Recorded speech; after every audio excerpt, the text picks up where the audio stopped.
Students, तो आज हम करेंगे ये एचपी का question. If the third sixth and last term of HP are 1/3, 1/5 and 3/203। मतलब हमें दे रखा है कि जो एचपी की थर्ड वाली टर्म है, थर्ड टर्म है 1/3, सिक्स्थ 1/5, लास्ट 3/203। ठीक है, ये जो टर्म्स आई हैं एपी की, जी एचपी की थर्ड सिक्स्थ लास्ट, ये एपी से आई हैं। ठीक है, मतलब एपी की जो थर्ड टर्म होएगी वो होएगी 3, सिक्स्थ होएगी ऐसे करके A1 A2 3, फिर A4 A5। सिक्स्थ टर्म जो एचपी की है 1/5 है। एपी की क्या होएगी, एपी की जो सिक्स्थ वाली टर्म है वो होएगी 5, एंड लास्ट टर्म एचपी की लास्ट टर्म है 3/203, और एपी की लास्ट टर्म क्या होएगी 203/3। ठीक है, उसके बाद हम अगर एपी में 90 टर्म्स हैं, सपोज करो एपी में अगर n टर्म्स हैं, तो इससे जो एचपी बनेगी उसमें भी n टर्म्स होंगी। अगर सपोज करो एपी में n टर्म्स आ गई हमारी, और इससे जो एचपी बनेगी उसमें भी total number of terms n रहेंगी। ठीक है, इससे जो एचपी बनेगी वो होगी A1/A1 ऐसे करके 1/3, 1/5, 3/203। और उन्होंने बता रखा है हमें इफ़ द थर्ड टर्म उसकी है 1/3, सिक्स्थ टर्म है 1/5, लास्ट टर्म है ये। ठीक है, अब हमें पता है एपी में ये है एपी, इससे ये बन गई एचपी। ठीक है, वो कह रहे हैं find the number of terms in HP, भी जो एचपी ये बन रही हैं इनमें टोटल नंबर ऑफ टर्म्स।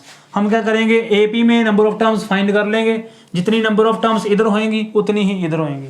ठीक है, अब उसके बाद A3 हमारे पास कितना है 3, मतलब इन एपी थर्ड टर्म हमारे पास है 3। ठीक है, इन एपी सिक्स्थ टर्म हमारे पास है 5, and in AP last term मतलब AN हमारे पास है 203/3। ठीक है, जहाँ तक कोई डाउट। और उसके बाद A3 इन AP में, AP की जब भी HP का क्वेश्चन करना है उसको AP में कन्वर्ट कर देंगे। अब AP में थर्ड टर्म हमारी 3 है, A3 का formula in AP A+AN-1D, A+2D कितना आ गया 3, A6 हमें गिवन है 5, मतलब A+5D हमारे पास कितना आ गया 5। ठीक है, अब इन दोनों इक्वेशन से हम निकालेंगे A एंड D, माइनस कर देंगे इसको इधर रख के, A+2D = 3। जब माइनस करा तो ये कट हो गया, 3D = 2, D आ गया हमारे पास 2/3, और इसको पुट कर देंगे, इधर कर दो चाहे इधर कर दो। जब इसको पुट करेंगे तो हमारे पास क्या आ जाएगा A+2D कितना आ गया 3, A+4/3, 3, A = 3 - 4/3, 9 - 4 5/3। तो हमारे पास A भी आ गया, D भी आ गया। तो हम फाइंड करेंगे भी AP में नंबर ऑफ टर्म्स कितनी है टोटल, जितनी AP में टोटल नंबर ऑफ टर्म्स होंगी उतनी ही HP में होंगी। ठीक है, अब AN का फॉर्मूला इन AP A+N-1D इतना आ गया। अब A हमें पता है 5/3, और N-1 D भी हमें पता है 2/3, 203/3। अब डिनोमिनेटर सेम है, इसको हटाओ ऐसे करके, यहाँ पर आ गया 3। ठीक है, अब उसके बाद 3 के साथ 3 कट हो जाएगा, N-1 2, ये उधर जाके माइनस करेंगे आएगा हमारा 198, 203 - 5 किया 198।